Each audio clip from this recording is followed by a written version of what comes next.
حضرات گرامی، آج ہم انفرادی، ذاتی یا شخصی، گھریلو، محلے،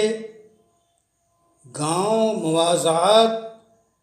قصبے اور ضلع، صوبے، اسٹیٹ، ملک اور عالمی حالات کو صحیح رخ کیسے دے سکتے ہیں، ایسے حالات کیسے پیدا کر سکتے ہیں جن میں ہر انسان محفوظ ہو، اس کے حقوق محفوظ ہوں، اس پہ کوئی تسلط نہ چاہتا ہو، اس پہ کوئی ظالمانہ اقدام نہ کرتا ہو، اس کی حقوق تلفی نہ کرتا ہو، حالات میں اضطراب نہ ہو، سکون ہو، بے چینی نہ ہو، چین ہو، زحمت نہ ہو، راحت ہو، ایک دوسرے کے تعلقات اچھے ہوں، بہتر ہوں، ایک دوسرے پہ چڑھ دوڑنے کی سوچ نہ ہو۔ آج جو فکری الغار کہی جاتی ہے، سوچ کی الغار کہی جاتی ہے کہ اپنے فکر کو، اپنے عقیدے کو دوسروں پہ مسلط کرنے کی کوشش کرنا، ڈائنامیٹ کرنا اور ان پہ چھا جانے کی صلاحیتوں میں اضافہ کرنا۔ اسی طرح وہ آلات، وہ سامان، وہ الیکٹرانک مشینیں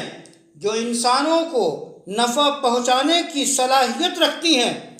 ان کا مس یوز کرنا، ان کا غلط استعمال کرنا، پیجر ہو، واکی ٹاکی ہو، موبائل ہو، لیپ ٹاپ ہو، ان چیزوں کے ذریعہ انسانی جانوں کو نقصان پہنچانا، زخمی کرنا،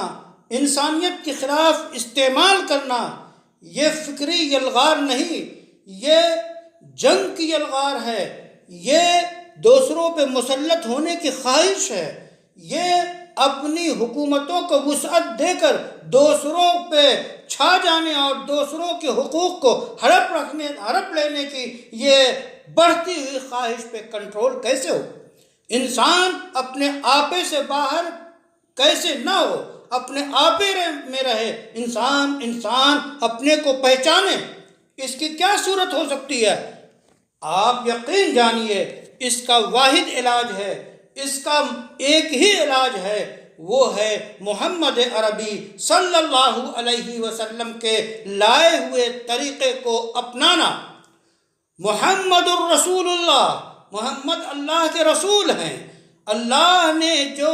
انسانوں کا خالق ہے، انسانوں کی آنکھوں کا خالق ہے، انسانوں کے ہونٹوں کا خالق ہے، انسانوں کے دماغ کا خالق ہے، پورے انسان کو بنانے والی ذات وہ ہے۔ اس انسانی مشین کو کنٹرول کیسے کیا جائے، اس کو صحیح طریقے پہ کیسے چلایا جائے، وہ خالق کا بتایا ہوا طریقہ محمد عربی صلی اللہ علیہ وسلم نے بتایا۔ اسی طریق کے مطابق انسانی مشین کو چلایا جائے گا تو انسان انسانیت کا ثبوت دے گا، انسان کے اندر صبر ہوگا، انسان کے اندر قوت برداشت ہوگی، انسان کے اندر تحمل ہوگا، انسان انصاف کرنے کو پسند کرے گا، انسان ایک دوسرے کے حقوق کو پہنچانے گا،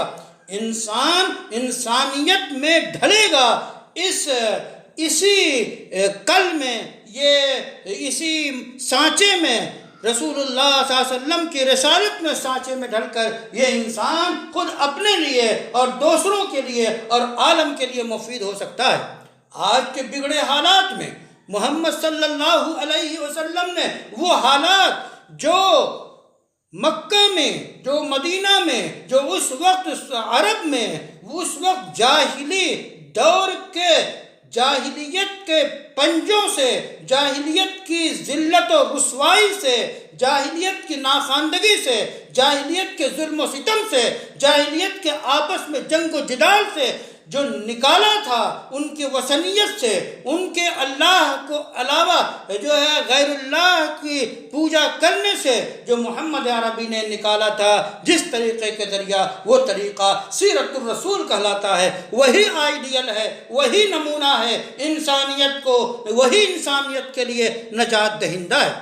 آج کے ماحول میں ہماری اور آپ کی ذمہ داری ہے کہ ہم محمد عربی کے اس طریقے کو، اس سیرت کو جو دنیا کے لیے اپنے اندر امن رکھتی ہے، امان رکھتی ہے، عدل رکھتی ہے، انصاف رکھتی ہے، علم رکھتی ہے، آگہی رکھتی ہے، عدل رکھتی ہے، ہر طرح کا دوسرے کے حقوق کا تحفظ رکھتی ہے، اس کو اپنائیں، ہم اپنے اندر پیدا کریں، اپنی ذات کو سیرت رسول کے مطابق ڈالیں۔ وہ چھوٹی چھوٹی باتیں جو ہم سمجھتے ہیں وہ بڑی قیمتی باتیں ہیں۔ آپ گھر میں آتے ہیں تو باپ گھر میں آتا ہے تو باپ گھر میں کیسے داخل ہو؟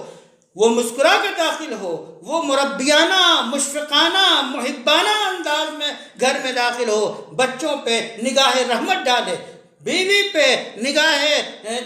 ملاطفت ڈالے، محبت کی نگاہ ڈالے، وہ سب کو ملا کر گھر کے کنبے کو ایک انسان کی طرح رکھے۔ اسی طرح جب گھر میں شوہر داخل ہو تو بیوی مسکرا کر ملے۔ اسی طرح بچوں کا فریضہ ہے کہ جب باپ آئیں، بھائی آئیں، بڑے آئیں تو ان کا ادب کریں، ان کا احترام کریں، ان کو راحت پہنچانے کی ہر کوشش کریں، تو ہر گھر راحت قدہ بن جائے گا، ہر گھر اطمینان کا گھر بن جائے گا، اور آپس میں تعلقات اچھے ہوں گے۔ اسی طرح محلے سے، اسی طرح پڑوسیوں خیال رکھیں۔ محمد عربی صلی اللہ علیہ وسلم نے صاف کہہ دیا کہ جس کا پڑوسی بھوکا ہو اور وہ سو جائے کھا کر تو یہ بڑی شدید قسم کی غلط بات ہے، یہ اس کے اندر قباحت ہے۔ تو ہم جب تک اپنے پڑوسیوں کو صحیح ان کا حق نہیں دیں گے، ان کی دیکھ ریکھ نہیں کریں گے، بیماروں کا علاج معالجہ نہیں کریں گے، وہ پڑوسی چاہے ہندو ہو، وہ پڑوسی چاہے سکھ ہو، چاہے عیسائی ہو، چاہے کسی مذہب کا تعلق رکھنے والا ہو، اب تو ایسا لگتا ہے کہ ہم اپنے مسلم پڑوسی کا بھی خیال نہیں رکھ پاتے۔ یہ چیزیں ہمیں چھوڑنی ہوں گی، ہمیں رسول اللہ صلی اللہ علیہ وسلم کے طریقے اور پڑوسیوں کے جو حقوق ہیں وہ ادا کرنے ہوں گے، ہمیں شہریوں کے حقوق ادا کرنے ہوں گے، ہمیں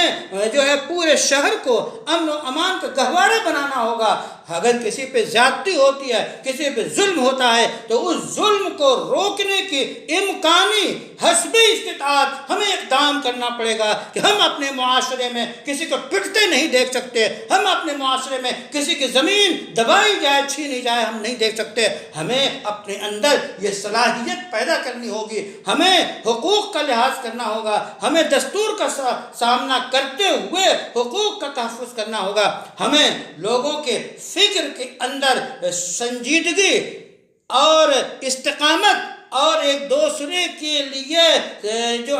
محبت اور عدل و انصاف کو سوچنا ہوگا، ہمیں محلے کے طور پہ، شہر کے طور پہ، عالمی طور پہ اس فکر استقامت کو بیدار کرنا ہوگا۔ یہ فکر جو دوسروں کو نقصان پہنچانے فکر، جو غزو فکری، جو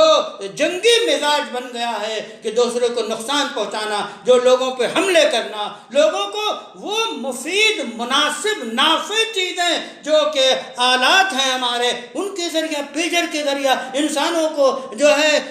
اڑا دینے کی کوشش کرنا، ہزاروں کو زخمی کر دینا، یہ دیوالیہ پن کے علاوہ کیا ہے؟ اس دیوالیہ پن کو روکنا ہے تو محمد عربی کے دامن میں پناہ لینی ہوگی، اللہ کی خالقیت کو ماننا ہوگا، اور اس کے بعد ایسے لوگوں کا ہم وہ علاج کریں گے جو رسول اللہ صلی اللہ علیہ وسلم نے علاج تجویز کیا۔ ہمیں اصلاح کرنی ہوگی، ہم اس بات کے پابند ہیں کہ دنیا میں امن و امان کے بحال کرنے کی کوشش کریں، ظلم کے خاتمے کی کوشش کریں۔ آپ جمعے کے بیان میں تشریف فرما ہے، آپ جامع مسجد میں، یہ جو سارے علاقے کے لوگوں کو جمع کرنے والی مسجد جامع مسجد کہلاتی ہے، اس مسجد میں اس پیغام کو سن رہے ہیں، آپ کو اپنے پیغام کا، اپنی محبت کا، اپنے دین کا، اپنے اسوہ کا، محمد صلی اللہ علیہ وسلم کے آئیڈیل اور نمونے کا اور آپ کی سیرت کا پورے ملک میں پرچار کرنے کا آپ کو دستور ہند